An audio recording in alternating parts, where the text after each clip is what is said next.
welcome to Fridays with Pinky. For the last few weeks, we've been speaking about the 7 Qs. In the first week, we spoke about your IQ, EQ, and your LQ, your likability quotient. Second week, we spoke about the communication quotient. And last week, we spoke about the AQ, your attitude quotient. Today, I'm going to speak about a very important quotient. It's the MQ, it's the meaning quotient. And that's so important because we're all going to be working for so many, many years. And if we don't have meaning in what we do, we're never going to be happy. We must always choose to do what we love, because when you love what you do, you'd never do a day's work in your life. And I feel so privileged because I love what I do. I love meeting all the amazing women and the people who we are constantly shining a light on, giving a platform to. They're inspiring. They make me get up every single morning because I want to hear their stories. We want to share in their journeys. There's so many people who have meaning in the work they do, and they always shine through, because when people have meaning in what they do, they're impactful, they have passion, they have energy, and they have a flow. When you have a flow, you actually get lost in your work. You never want it to end. And so there's amazing people that I've met with huge meaning in what they do. Nicole Sierra Role, who runs Chenin Bleu Wine. She's so passionate about it and so steeped in it. When she talks about it, I wish I was a drinker, but I would love to have some of her wine. There's Caroline Williams from the Side Business School, Oxford, who is so passionate and driven by education and leadership, especially where women are concerned. And every single day she makes a difference to people's lives. And there's Catherine Sargent, who was the first head cutter in Savile Row and now runs her own bespoke tailoring shop. She just believes in the wonderful clothes that she makes, and her passion shines through. So I think we all need to make sure we have meaning in what we do, that we love what we do, because that comes across to everyone.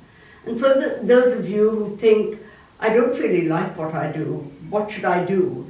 And my advice to you would be, come and work with the women of the future for 1 week and see how amazing everyone is, and it'll inspire you to do greater things.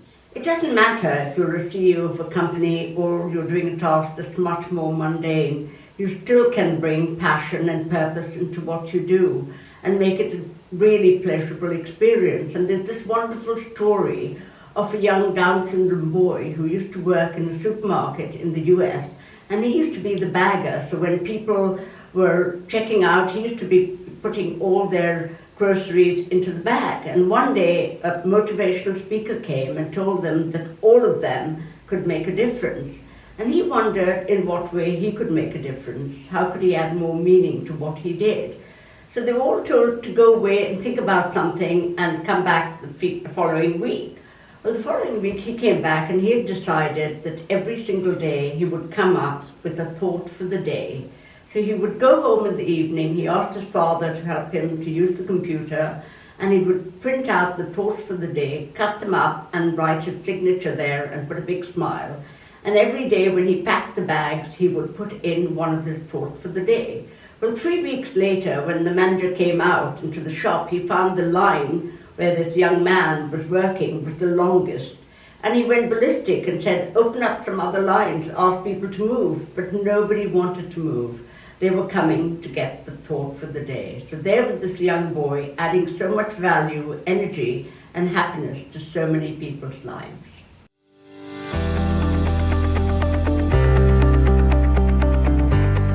They're jewel dates, the best dates money can buy.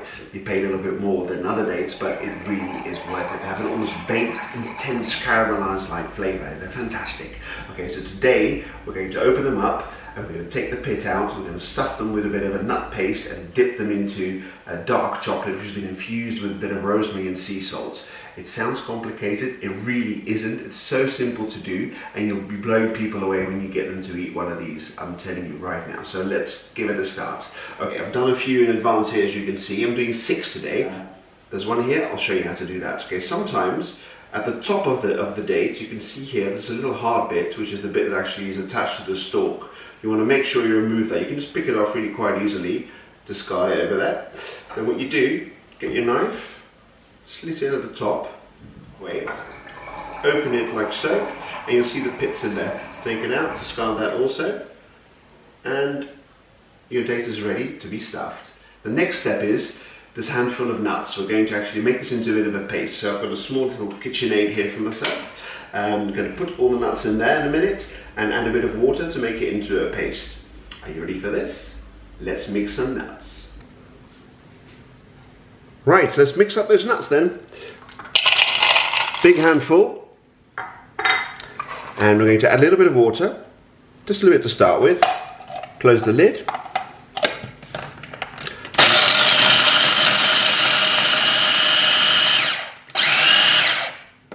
Add a bit more.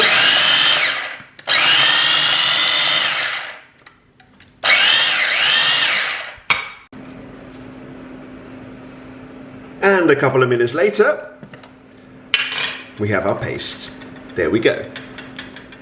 Right, so we've mixed our little nut paste. Scoop it out here onto this little plate so we can use it to easily stuff our beautiful bits. There we go.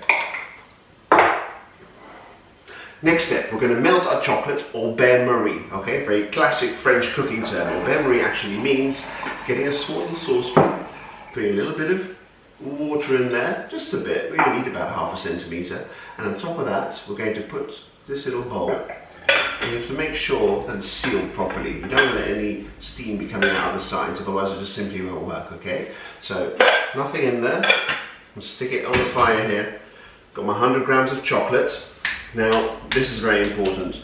We need dark chocolate. Not just any dark chocolate, with minimum 70% cocoa solids. Okay, break it up a little bit. And let's start the process of melting the chocolate. So put it onto a medium heat. As soon as the water begins to boil, put the heat right down and you'll see it's beginning to melt.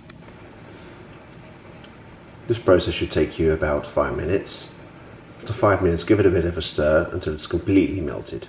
So the chocolate's almost melted, pretty much done.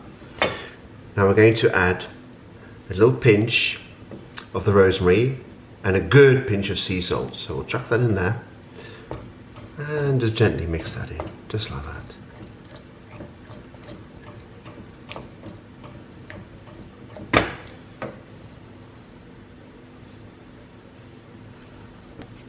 Whilst the chocolate is melting, we're going to stuff our dates with the nuts. Take a bit of the nut paste.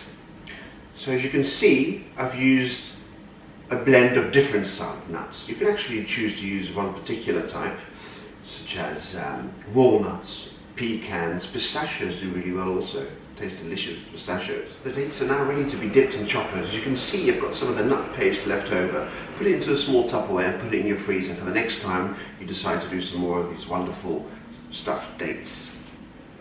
Alright guys, last stage of our recipe. We're going to be dipping our beautifully prepared dates into melted chocolate. And I can actually smell the rosemary. It's really delicious. It's going to be so wonderful. As you can see, you've taken a little seat, a bit tired. It's been a long day. You know, who says you have to cook standing up? You really don't, do you? Just look at this. Here we go. First date into the mixture. And I've used a little dessert fork here. You can use any fork you like, I suppose, but I prefer to use that. Give it a little mix about. And lift it out and put it into a little tray here. And this tray I've lined with a bit of plastic foil because I haven't got any baking parchment. The best thing to do would be to use a bit of baking parchment, okay? Alright then, all 6 dates are ready to be put into the fridge. If you want to eat them really quick, just stick them in the freezer for a little while and they should be done within 15 minutes. The whole idea is that you actually want the chocolate to have dried up, okay? So once it's dried up, it's ready to eat. So into the fridge these go. Right, and 15 minutes later, here we are. The dates are ready and the very best combination. I think I did mention this earlier. A small cup of espresso. Yay. There we go, that's done, wonderful. So get a bit of the bitterness going on first.